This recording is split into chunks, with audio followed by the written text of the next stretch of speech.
శనగపప్పు మసాలా కర్రీ వండుకుందాం. దానికోసం ముందుగా టమాటా, ఉల్లిగడ్డ, కరివేపాకు ఇంకా పచ్చిమిర్చి కూడా సిద్ధం చేసి పెట్టుకుందాం.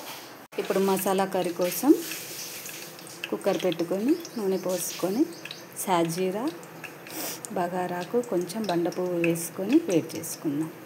దాని తర్వాత ఇలా ఒక 4-5 పచ్చిమిర్చి కట్ చేసి వేసుకుందాం. కొంచెం చిటపట్లాడాక ఉల్లిగడ్డ వేసుకుందాం. కొంచెం కరివేపాకు వేసుకుందాం. ఉల్లిగడ్డ వేగాక ఇప్పుడు అల్లం వెల్లుల్లి పేస్ట్ కొద్దిగా వేసుకుందాం. వేగాక కొంచెం పసుపు వేసుకుందాం. ఇప్పుడు శనగపప్పు కొంచెం నూనెలో వేగాక టమాటా వేసుకుందాం. ఇప్పుడు ఇందులోనే రుచికి సరిపడా ఉప్పు, అలాగే కారం, అలాగే చిటికెడు జీలకర్ర మెంతి పొడి. ఇప్పుడు ఇందులోనే 2 గ్లాసెస్ వాటర్ పోసుకొని కుక్కర్ 2 విజిల్స్ వచ్చే వరకు ఉడికించుకుందాం. 2 విజిల్స్ వచ్చాక స్టవ్ ఆఫ్ చేసుకుందాం.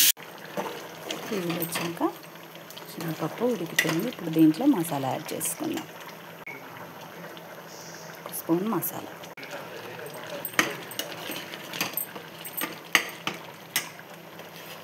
కొత్తిమీర వేసుకుందాం.